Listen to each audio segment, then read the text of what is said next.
As many of you already know, 2013 began with lawmakers striking a deal to avoid the so-called fiscal cliff. Now, included in that deal was a 9-month extension of the current farm bill to September 30th.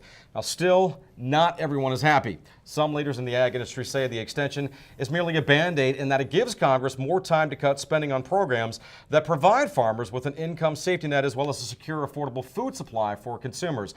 Others, however, claim the extension was a victory. But one legislative change in the fiscal cliff deal was definitely good news as Congress made changes to the federal estate tax, or as it's also known, the death tax law. Now, a major provision was put into permanent law, keeping the exemption at $5 million instead of dropping to $1 million in a maximum 55% tax rate as it was scheduled to do. One of the advocates of this change was Georgia U.S. Senator Saxby Chambliss. Again, this is permanent law, folks, and it's not going to be changed unless Congress comes back and acts down the road.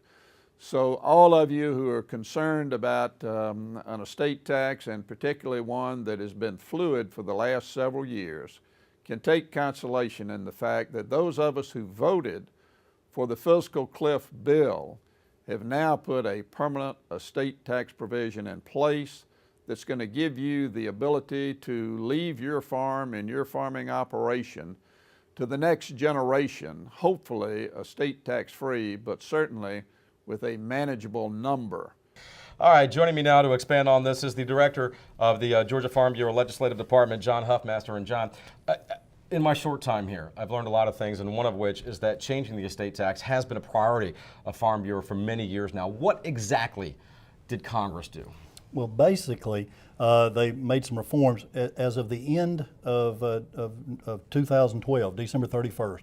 The estate tax exemption would have fallen from the $5 million to a $1 million exemption. Mm-hmm. That would have affected a lot more Georgia farmers. We estimated there would have probably been about 7,500 Georgia farms that would have been impacted when that exemption fell to $1 million. Also, it would have had a top rate of 55%.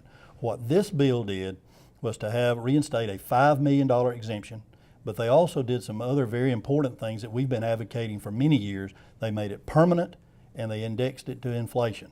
And those are very good things that we needed to have in Farm Bureau. And John, when a lot of people hear, the term estate tax, they think of it's something that wealthy people have. No, that's not me. But I mean, this is an issue that could really affect a lot of people. I mean, even farmers, ranchers with a small farm, correct? Yes, absolutely. Well, that's what, as I was saying earlier, the $1 million exemption would have caught a lot of farms. You can take just a small farm, 50 or 100 acres, especially if you're in the northern part of the state or around some of the metropolitan areas of our state. Those farms would have been extremely close to going over the $1 million exemption. Mm-hmm. And that was some of the problems that we had with that.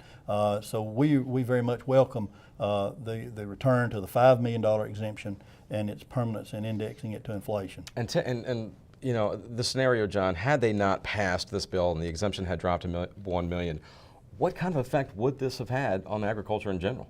Well, it would have had a lot of effect because there would have been a lot more farms would have been exposed to it.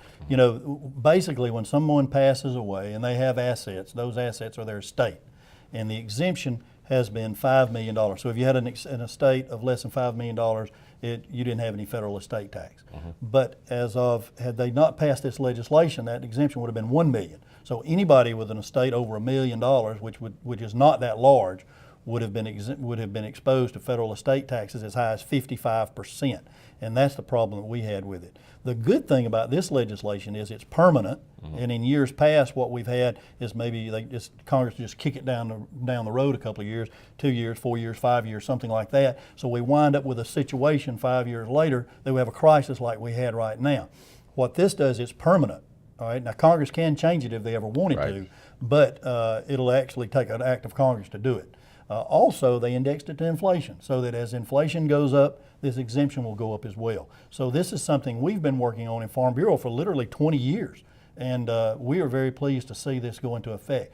And the rate was, instead of the 55% rate that would have been without this legislation, the rate goes to 40%. Mm-hmm. So, we in Farm Bureau, if we had our way, we would repeal federal estate taxes altogether because we just don't believe in the tax.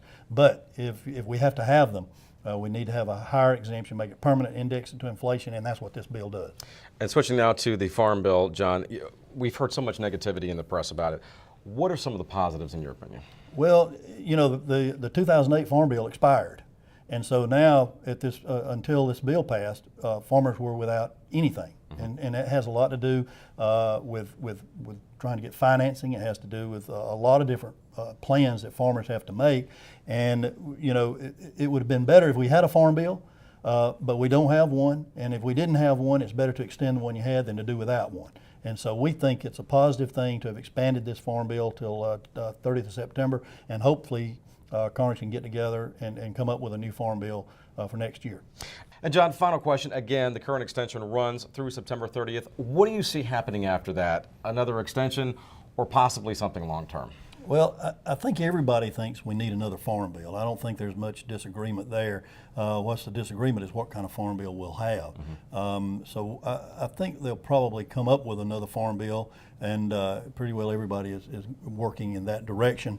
It's just, and I can't imagine they would have to have another extension after this year. Right. Sir, as always, good to have you on the show, and I'm sure we're going to be having you on a lot more in the coming months as well. Thank you. So.